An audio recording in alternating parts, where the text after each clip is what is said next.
Bueno, continuamos acá en Economía 4D. Le preguntamos al doctor Daniel Germanos, a ver, ¿qué nos enseñaron ni siquiera en la universidad, en el colegio, la independencia de los tres poderes? ¿Sí? Sí. Y en este concepto de la independencia de los tres poderes, Nicolás Duhovne, cumpliendo con el verdadero Ministerio de Economía del Fondo Monetario Internacional, le va al Poder Judicial y le dice ajuste presupuestario. Y bueno, Lorenzetti parece que no le resultó agradable ese planteo. Bueno, primero hay que tomar conciencia de la diferencia de magnitud de los personajes.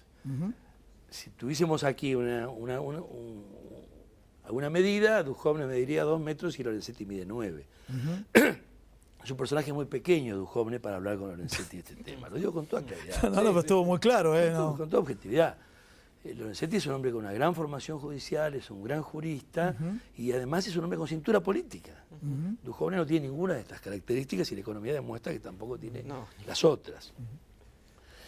Realmente creer, si no pudieron domesticar totalmente, parcialmente sí, aparte del Poder Judicial durante el principio del gobierno, a esta altura del partido ya es como imposible, esto no va a resultar factible.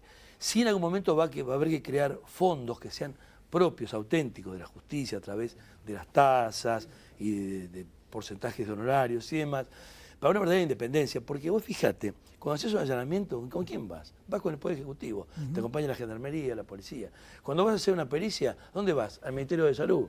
Y así, permanentemente, los ministerios del Ejecutivo tienen el control de todas las causas judiciales. ¿Dónde está el preso? ¿Servicio penitenciario? ¿De quién es? ¿Quién te mete preso? El CANA. Es decir, el Poder Ejecutivo infecta todos los poderes. ¿Quién te custodia como legislador? La policía. Es decir, no hay una policía del Poder Legislativo, no hay una policía de la justicia, no hay forenses de unos y de otros. Y esto es una... Yo me acuerdo cuando hacían los procedimientos de bromatología, hace no sé cuántos años. ¿Quiénes los hacían? Y los propios bromatólogos de los municipios. En algunos casos, tipos maravillosos, como el de La Matanza, el doctor Santanocito, o el doctor Poderoso de Almirante Brown, pero a veces otros que eran manipulables por un intendente. A veces sí, a veces no. Es decir, pero lo importante es que si un poder es independiente, tiene que tener auxiliares independientes. Y a lo que apunta este tipo de medidas, esto Clarísimo. no existe. Un tema más. Los medios de comunicación y estas escuchas que se adelantan, de pronto en algunos programas de televisión ya saben quién va preso el día de mañana.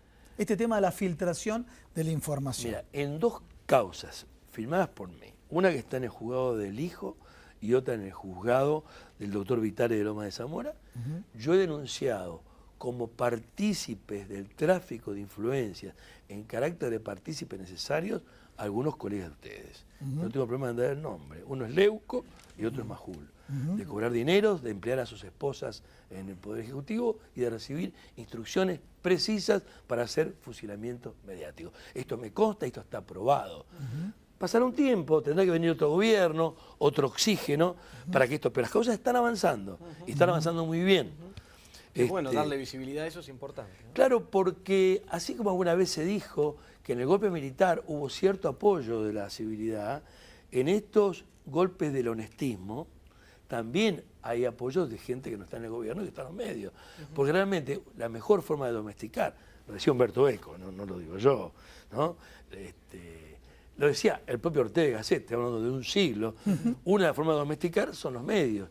Y hoy en día, que ellos son dueños no solamente de las radios, de la televisión y de muchas cosas más, sino también de las redes sociales, porque manejan los grandes sitios de Internet, no solamente comunican lo que quieren, sino se enteran de todo lo que pensamos nosotros. O ustedes creen en el blindaje del WhatsApp, en el blindaje del Telegram, dicen, no, hermano, llamame por Telegram, que acá estoy seguro. Filtración transgenizante de los medios también. También, absoluta. Y gran parte de lo que está pasando acá, y gran parte de los arrepentidos. Aparte usted es diputado y conoce... Yo no tengo duda de que estamos... Estoy en la Comisión de Medios de Libertad de Expresión y estoy al tanto de... Mira, yo en la Comisión de Medios presenté hace 2 años un proyecto que jamás entró a la Comisión, que tenía como finalidad un registro digital de los usuarios de los medios, para que solamente que sepamos, cuando alguien me insultaba, cuando alguien me amenazaba, quién lo hacía. Jamás tuvo tratamiento. Te lo comento, Creo que es el número 41 del 2016, el proyecto. Además tiene muy buena memoria el doctor. ¿Ves? Muy bien, bueno, doctor, muchísimas... Hay una palabra, Sí. creo que Lorenzetti 1, Duhovne 0. Bien. Quedó clarísimo. Muchas gracias. Discúlpeme, doctor. vamos a hacer una cosa como el partido de River ayer, que ganamos 3-0. Sí, Bueno, sí. discúlpeme. Gracias, Yo doctor también estoy Simado. contento por eso. Ah, bueno, estamos Muy todos bien. en la misma. Muy bien, bueno. Gracias por haber Muy estado amable, acá doctor. esta noche. Gracias Seguimos por de este lado. Sí, con el diputado del living. casualmente nacional por el Frente Renovador, Carlos Selva. Bueno, primero escuchó este tema de medios, este escenario que se está dando de castigar permanentemente a los trabajadores, bueno, agregamos a los jubilados, que el Frente Renovador tiene un fuerte compromiso con los jubilados, todos por debajo de la inflación. El doctor hizo una cronología de situaciones donde llegar a una crisis económica tiene que ver con un desbande de la política. Yo tengo una concepción tal vez muy, no es particular, sino que tengo una mirada de que los errores políticos del gobierno fueron agravando la situación de la economía, más allá de los errores en economía producidos desde el principio de la gestión. O sea, cuando uno empezó el debate de algunas cosas que un gobierno nuevo, que había que acompañar algunas medidas en el sentido de lograr una gobernabilidad, las cosas que lamentablemente pagamos hasta un costo político muy grande nosotros, convencidos de algunas cosas que había que hacer, digo, de eso el gobierno después lo transformó como que ya era la etapa cumplida de ordenar algunas cosas que no era cierto que se habían terminado de ordenar, empezó a pensar en el año 2017, volvió a polarizar la elección, se dedicó más a polarizar la elección, siguió cometiendo errores políticos, no partidarios, sino políticos, de no entender que estábamos en un momento muy grave de la crisis económica y social, y privilegió el proceso electoral a una construcción realmente de un Estado y de una estrategia política que tuviera perdurabilidad. Carlos, pero ustedes del Frente Renovador, ¿no vieron después del triunfo que tuvo el año pasado el gobierno nacional, que fue por todo, inclusive por el mismo Frente Renovador, que lo había apoyado en varios proyectos? No, bueno, pero los que sabemos cómo, o que vivimos de cerca, el presidente fue claro, y por eso digo que algunas veces no había que echarle la culpa que nos sorprenda, después me tuve que retractar de eso, ¿no? Porque hubo cosas alevosas que algunas comentamos en off. Cuando el presidente de la Nación en el año 2017 hace la apertura de sesiones, deja claramente definido para dónde iba, cuál era su estrategia, y que dinamitaba los acuerdos, o sea, el funcionamiento del Congreso como herramienta para conseguir algunas determinadas leyes que tenían que ver con una mirada realmente de ordenamiento hasta institucional. Bueno, la estrategia fue muy clara. De ahí para adelante, obviamente que nosotros también fuimos marcando caminos de cosas que había que hacer, no solamente en el tema tarifa, fijamos una posición muy clara, fuimos los generadores, más allá de los consensos que tuvimos que lograr para esto. El gobierno vuelve a dinamitar y desperdiciar una oportunidad porque el Congreso no le estaba diciendo congelar tarifas, le estaba diciendo, señor, hasta el 30 de noviembre las tarifas se actualizaron de una forma, de acá para adelante se actualizan con el índice salarial, dándole previsibilidad al comercio, dándole previsibilidad a la industria, que era lo que se estaba pasando, o sea, se estaba apagando la luz. No, pero literal de la economía, digamos. Acá te acompañamos con los efectos. Bueno, pero digo, todo ese tipo de cosas son las que realmente hoy podemos decir, y cada vez que se presenta Peña, contribuye a hacer las editoriales de varios programas que justamente están, porque te mienten la cara en forma reiterada y por escrito. Y por escrito, cada vez que el jefe de gabinete se presenta, obvio ustedes saben, hay una determinada cantidad de preguntas que te la contestan un día antes, te llegan un día antes. Hoy negó lo del apoyo a Pérez Compán, hoy lo negó explícitamente, bueno, por eso digo, y todos los periodistas estaban de alguna manera molestos. El diagnóstico está claro, el problema es que si hoy el gobierno no termina de entender que tiene que tener un cambio de rumbo y que no es un discurso, ni es una frase armada, ni mucho menos, bueno, la situación... Ahora, Carlos, te pregunto, el cambio de rumbo, el gobierno pareciera, y ya dio sobradas señales, que no está dispuesto a darlo. Hoy yo creo que pasa por la política, ahora vamos a hablar con el resto de los invitados también. Ayer hubo una reunión en el Consejo Federal de Inversiones, Eduardo Duhalde, Sergio Massa, del Frente de Ustedes. Ahí, desde la política, están tratando de instrumentar alguna Pero alternativa. que el gobierno se habla al espejo. O sea, yo digo, el diagnóstico creo que todos lo tenemos claro, salvo Peña, que yo, algunos de los tipos que saben explicarnos cosas que son irritantes, digamos, ¿no?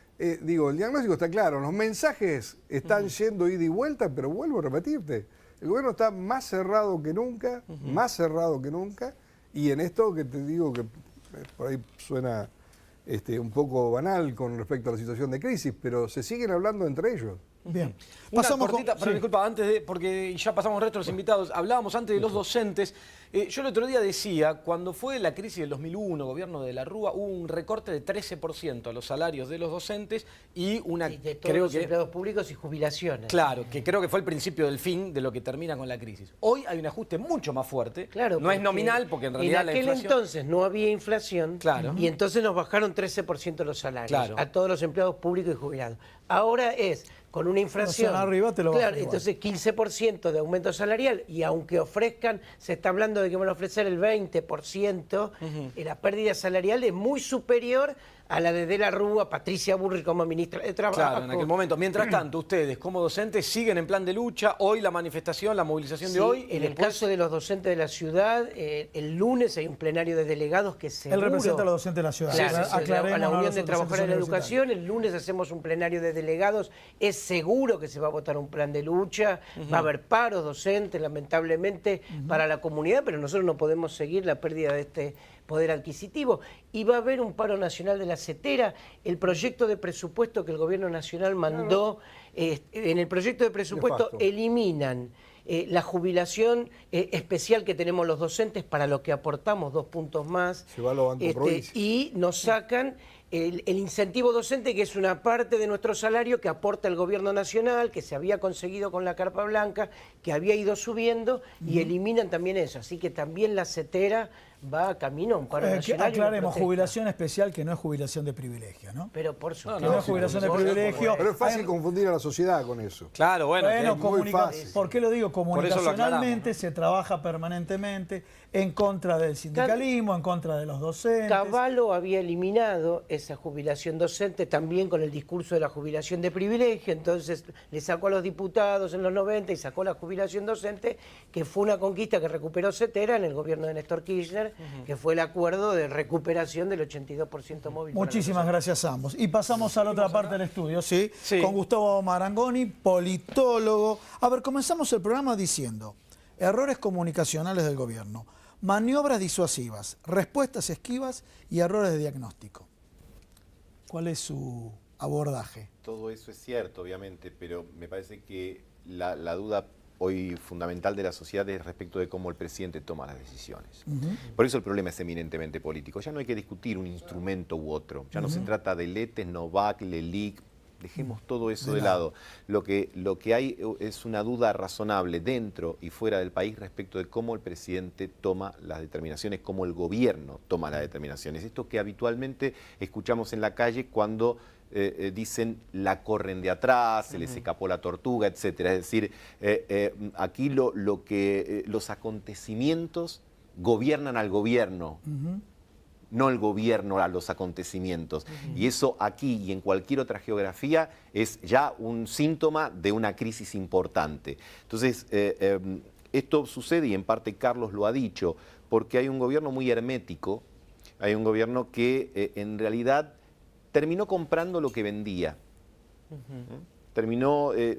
En su momento había obtenido réditos a partir de un discurso muy estilizado, de estrategias de comunicación, digamos, acordes con la tecnología de esta época, pero empezó a creer que esa construcción y la realidad eran lo mismo cuando había evidencias, muchas, que era así. Ahora, la política tiene una física, la política tiene una realidad, tiene una virtud, tiene una presentación territorial, tiene intereses. Vos, si querés, podés no darle bolilla hasta que estos intereses, hasta que estas cuestiones se presentan y terminás con el dólar de 40 pesos, digamos, o terminás con una mega devaluación de más de 100% en el lapso de un año. Entonces, cuando esas cosas suceden, me parece que tenés la obligación de repensar. Sorprende mucho, porque durante mucho tiempo se dijo las ideologías se terminaron, no hay que ser rígidos, hay que ser pragmáticos. Yo digo, bueno, si quieren ser flexibles y pragmáticos, este es el momento. No discutamos liberales, ortodoxos, heterodoxos. Ahora, planteemos que frente a este escenario hay herramientas que indubitablemente se tienen que utilizar. lo hemos dicho, yo sé que creo que compartimos esos puntos de vista. A esta altura estar discutiendo si se le puede permitir a alguien liquidar a 10 años los recursos de las exportaciones cuando estamos viviendo esta situación de provisoriedad, me parece prácticamente de un dogmatismo enorme. O plantear que si vos tenés una situación vía una devaluación del 100% en un año, establecer algún mecanismo de retenciones porque ya hay una ganancia, también lo tenés que incorporar. Pero ¿valdría tomar estas decisiones aisladas? No, porque el problema del gobierno me parece que fue no solo la falta de coordinación técnica, sino fundamentalmente la carencia de consenso político.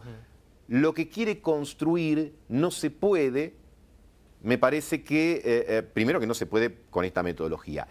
En segundo lugar, no se puede sin consenso y me parece a mí también que ahora se han metido en un compromiso con el fondo del cual es difícil salir. Yo te diría que ahí hasta tienen una ventaja y una oportunidad, que también metieron al fondo en medio de todo este lío. Aquel dicho de que cuando vos le debés 10.000 pesos a un banco, el problema lo tenés vos, pero cuando le debés 10.000 millones, el problema lo tiene el banco. Claro. Bueno, el fondo entró hace 3 meses y reputacionalmente se está jugando mucho. Bueno, yo te diría que si el fondo tiene la peregrina idea de que para aumentar o para dar el vencimiento de 2020 en el 2019, Argentina va a tener que llegar al equilibrio presupuestario el año que viene, ellos están en problemas, porque eso no tiene tolerancia absoluta en la República Argentina. Y ahora, Gustavo, digo, porque vos, bueno, sos politólogo, yo creo que hoy cuando la cuestión, la crisis es tan profunda, comparto lo que vos decías, no importan los instrumentos, la economía pasa a un segundo plano, es política. Y además sabés de economía, tuviste a cargo un banco de lo más grande del país. ¿Cómo ves en esta crisis económica que ya pareciera inevitable y de una gravedad muy importante, la salida por el lado de la política? Porque hay quien dice, esos consensos que vos marcás, que yo estoy de acuerdo, hay quienes te dicen, pero ¿cómo se van a lograr? Si hoy querés hacer un consenso con la oposición, tenés que incluir al kirchnerismo por la legitimidad que tiene en la sociedad. Quiero agregar a la pregunta, ¿el gobierno quiere consenso o instala en el discurso la palabra consenso y no la aplica? Hasta ahora ha sido así como decís vos, y yendo a lo que pregunta Agustín. A ver, vos podés tener un discurso antipolítica y hacer política con ese discurso. Ahora, una vez que llegaste a un lugar, tenés que hacer política. Clarísimo. Tenés que hacer política. Ahora, ese concepto me encantó, repitámoslo para toda la audiencia. Un discurso antipolítica, pero en el momento que actuás... porque cuando muchos de los que hoy son protagonistas estaban en la oposición, hacían un discurso, hacían política contra la política. No, porque los políticos son esto, los políticos son el otro. Bueno, llegaste, ahora vos sos el político. Y si sos político, tenés que hacer política. A mí me parece bárbaro que a mi tía Leonilda, que nunca le gustó la política, no se meta, está perfecto, no le gusta. Pero si vos competiste, llegaste, tenés que hacer política. Y hacer política me parece que ya, por lo menos con alguno de los protagonistas de este elenco gubernativo, no. ¿Por qué? Porque el mensaje del presidente de ayer marca algo muy elocuente. Termina poniéndose el presidente como fusible y salvaguardando a los ministros cuando el sentido común es al revés. El presidente en Argentina y en cualquier latitud tiene ministros para hacer de fusibles. Un cambio de gabinete no es dramático si lo haces con una perspectiva y con un programa. Y además lo haces para salvaguardar la figura presidencial.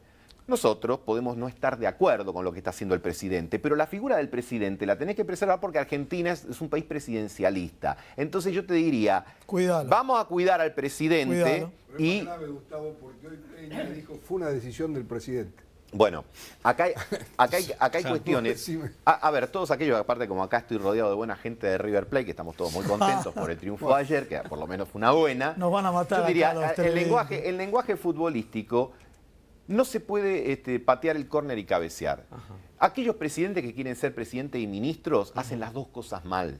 Es cierto. Hacen las dos cosas mal. Entonces, a todos nos dio cosita ver al presidente ayer en 1 minuto y décimas tratar de explicar un tema muy importante. Y yo digo, a los argentinos se nos rompe el termostato.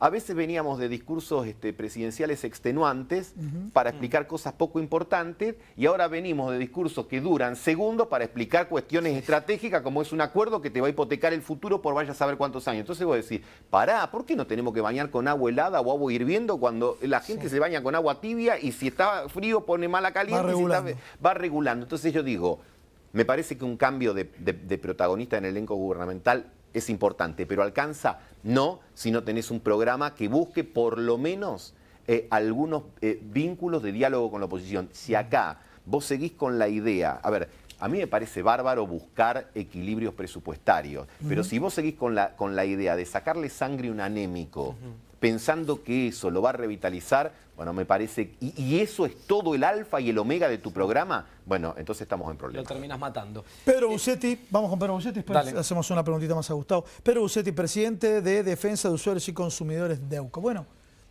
¿qué es lo que está pasando? A ver, ante todo este escenario, ¿Cómo estamos los trabajadores, los consumidores? los consumidores, ¿qué es lo que está pasando? Bueno, evidentemente, hay anticipo de nuevos aumentos. Venimos perdiendo desde hace 2 años y medio poder adquisitivo, ingresos, y lo vamos a seguir perdiendo a partir de lo que está pasando en estos últimos días. Todo este aumento del dólar se va a trasladar a precios. Y hay una situación que yo quiero puntualizar porque me parece que es importante y que no ha tenido reflejo hasta ahora en los medios de comunicación.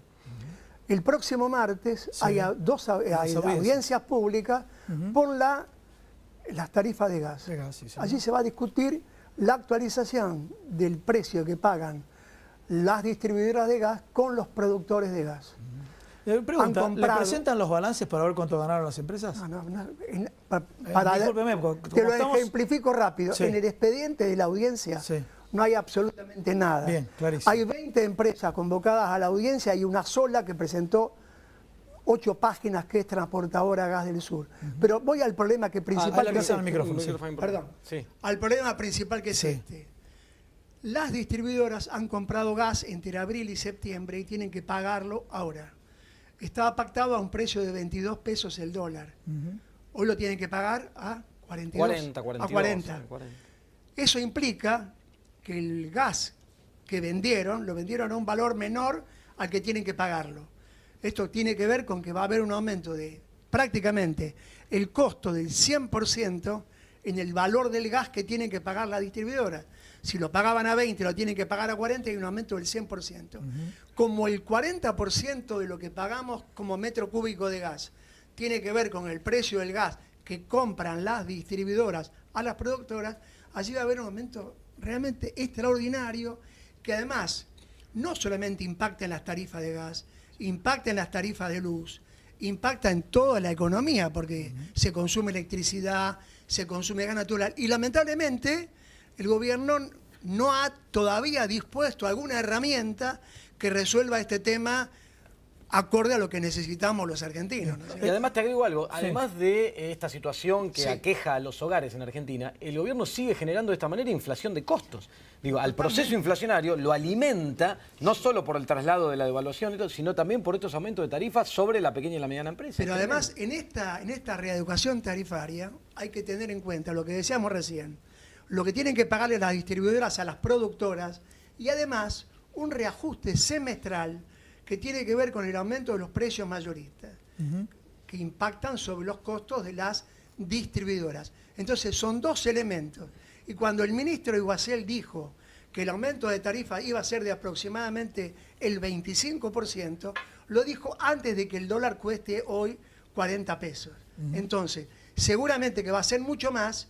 Y hay una situación que no resuelve el Estado porque es el que tiene que decir, bueno, ¿a qué precio van a pagar la distribuidora? Porque evidentemente no pueden pagar este precio y luego trasladarlo a las tarifas que si hoy son impagables, con un aumento promedio de más del 1000% en las tarifas de gas a partir de la gestión del gobierno de Macri, ahora estarían incrementándose en un valor realmente impagable para, no solamente para las casas de familia, la industria. En las últimas audiencias, la expresión de la Unión Industrial, tanto en energía eléctrica como en gas natural, fue contra los aumentos que se venían produciendo. Clarísimo. Porque esto evidentemente impacta en los costos de la economía. Y te sumo una, este fin de semana agárrense el aumento de combustibles con la desregulación de los precios después de esta devaluación. ¿Cuál va a ser el aumento en combustibles el fin de semana? Tenemos que cerrar el programa, pero no quiero dejar de preguntarle a Gustavo Marangoni, ¿sí? Como politólogo, no por el lado económico. Eduardo Duhalde salió a hacer unas declaraciones en la cual dijo, ante esta crisis tiene que haber un cogobierno.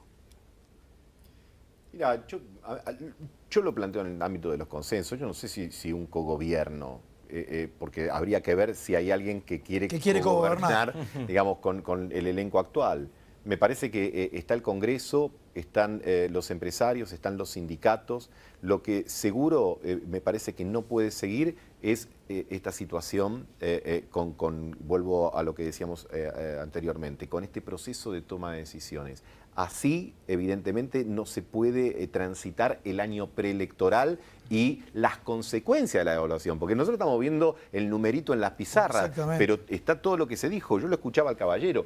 A mí me dice gente en Corrientes, en Entre Ríos, que las distribuidoras eléctricas han pasado una morosidad del 3 al 32 y que en muchos barrios, cuando ven que va la cuadrilla a cortar, lo sacan corriendo. Entonces, guarda, porque hay una franja de la población, clase media, media baja, que ha sido verdaderamente esquilmada en los últimos 2 años y no tiene quien la defienda. O mejor dicho, la defiende, digamos, distintos sectores políticos, pero a diferencia de los que están a lo mejor en la base de la pirámide social, estos están permanente y diariamente viendo los recortes sobre su ingreso, y ahí me parece que tenés un caldo de cultivo importante. Gracias a todos. Bueno, lamentablemente esta es la situación económica que tenemos. Acá te lo vinimos anticipando hace mucho tiempo. Está ocurriendo hoy en Argentina. Estamos en una situación de crisis. Seguiremos analizando acá cómo se van dando los acontecimientos de la realidad en el día a día, como hacemos siempre. Nos vemos la semana que viene. Aquel que quiere disentir, ningún problema, pero por favor, los epítetos no, por si son tan amables. Obviamente tenemos muchísimos seguidores que, bueno, que nos felicitan por el programa, pero aceptamos totalmente el disenso, pero no los trolls que se dedican a mandar este tipo de mensajes que están predeterminados y armados. Nos vemos la semana que viene. Nos vemos la semana que viene. Chau.